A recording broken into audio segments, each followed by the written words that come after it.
আলাইকুম রহমতুল্লাহ।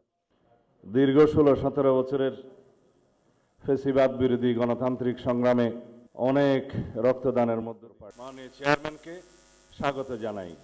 জাতীয় সংসদের সদস্য হিসেবে আপনাদের শপথ পাঠ পরিচালনা করবেন। সংবিধান অনুযায়ী 148 আর্টিকেল 2A অনুসারে স্পিকার এবং ডেপুটি স্পিকার অথবা তাদের মনোনীত প্রতিনিধি কর্তৃক 3 দিনের মধ্যে যে শপথ করানোর বিধান রয়েছে সেটা পার হয়ে যাওয়ার পরে পরবর্তী 3 দিনের প্রথম দিনে সাংবিধানিকভাবে সিইসি প্রধান নির্বাচন কমিশনার এম্পাওয়ার্ড ক্ষমতাপ্রাপ্ত হয়ে তিনি আজকে শপথ পরিচালনা করবেন। বিধায় আমরা সদস্যদের শপথ পত্র বা ঘোষণাপত্র এই সাদাটাতে আমরা দস্তখত করব শপথ নেয়ার পরে। এখানে আপনাদেরকে বলা হয়েছে আমি ... জায়গায় নিজের নাম লিখবেন এবং এখানে সংসদ সদস্যদের আসন জাতীয় নাম্বার এবং জেলার নাম্বার। সাপোজ আমার নাম্বার হচ্ছে 294 কক্সবাজার 1, সেটা লিখতে হবে। এখানে নিচে আছে নির্বাচনী এলাকার নম্বর স্বাক্ষর এই জায়গায়। আরেকটি এই নীল কালার যে ফর্মটা আছে এটা সংবিধান সংস্কার পরিষদ সদস্যদের শপথ ফর্ম। আমরা কেউ সংবিধান সংস্কার পরিষদের সদস্য হিসেবে নির্বাচিত হইনি এবং সংবিধানে এটা এখনো ধারণ করা হয়নি। গণভোটের রায় অনুযায়ী সংবিধান সংস্কার পরিষদ গঠিত হলে সেটা সংবিধানে আগে ধারণ করতে হবে এবং সংবিধান সংস্কার পরিষদের সদস্যকে কে শপথ নেয়াবেন সেটা বিধান করতে হবে এবং কোন এরকম ফর্ম এটা সংবিধানে নেই। এই ফর্মটি 3য় তফসিলে আছে সাদাটা। এইরকম তখন একটা ফর্ম সংবিধানের 3য় তফসিলে আসবে। সেগুলো সাংবিধানিকভাবে জাতীয় সংসদে গৃহীত হওয়ার পরে তখন জাতীয় সংবিধান সংস্কার পরিষদের সদস্যদের শপথ নেয়ার বিধান করা যাবে। বিধায় আমরা এখন সাংবিধানিকভাবে এই পর্যন্ত আমরা এসেছি।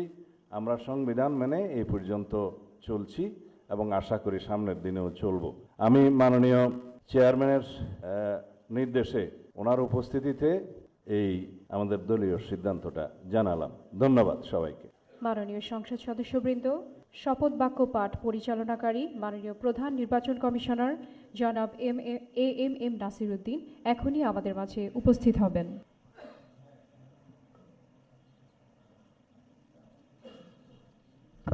আসসালামু আলাইকুম। আমাদের আনুষ্ঠানিকতার পরে 11টা 30 মিনিটে আমাদের সংসদীয় দলের বৈঠক অনুষ্ঠিত হবে। আমি মাননীয় প্রধান নির্বাচন জাতীয় সংসদ সচিবালয়ের সচিব মিস কানিজ মাওলাকে সবিনয় অনুরোধ জানাচ্ছি। আমি তো জাতীয় সংসদের নবনির্বাচিত মাননীয় সংসদ সদস্যবৃন্দকে আন্তরিক অভিনন্দন ও শুভেচ্ছা জানাচ্ছি। সংবিধানের 148(2) ক অনুযায়ী প্রধান নির্বাচন কমিশনার শপথ পাঠ পরিচালনা করবেন। আমি এখন আউযু বিল্লাহি মিনাশ শাইতানির রাজীম। বিসমিল্লাহির রহমানির রহিম। ওয়া আউফু বিআহদিল্লাহি ইযা আহাদতুহু ওয়া বারাকাতুহু। আমি এখন গণপ্রজাতন্ত্রী বাংলাদেশের সংবিধানের 148 অনুচ্ছেদে মাননীয় প্রধান নির্বাচন কমিশনার জনাব এম নাসির উদ্দিনকে ত্রয়োদশ জাতীয় সংসদের সাধারণ নির্বাচনে নির্বাচিত সংসদ সদস্যদের শপথ পাঠ পরিচালনার জন্য বিনীত অনুরোধ জানাচ্ছি। মাননীয় প্রধান নির্বাচন কমিশনার জনাব এম নাসির উদ্দিন। বিসমিল্লাহির রহমানির রহিম। ত্রয়োদশ জাতীয় সংসদের সাধারণ নির্বাচনে নির্বাচিত মাননীয় সদস্যবৃন্দ, আসসালামু আলাইকুম। আপনাদেরকে আন্তরিক অভিনন্দন। এখন আপনাদেরকে শপথ বাক্য পাঠ করানো হবে। আপনাদেরকে অনুগ্রহ করে দাঁড়িয়ে শপথ পাঠ করার জন্য অনুরোধ করছি।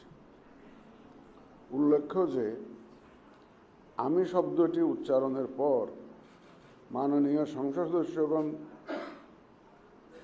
ডট চিহ্নিত স্থানে নিজের নাম পাঠ করবেন। আমি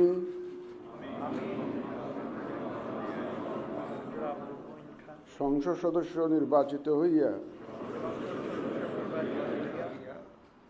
সশ্রদ্ধ চিত্তে শপথ বা দৃঢ়ভাবে ঘোষণা করিতেছি যে আমি যে কর্তব্যভার গ্রহণ করিতে যাইতেছি তাহা আইন অনুযায়ী ও বিশ্বস্ততার সহিত পালন করিব। আমি বাংলাদেশের প্রতি অকৃত্রিম বিশ্বাস ও আনুগত্য পোষণ করিব এবং সংসদ সদস্যরূপে আমার কর্তব্য পালনকে ব্যক্তিগত স্বার্থের দ্বারা প্রভাবিত হইতে দিব না। ধন্যবাদ আপনাদের সবাইকে।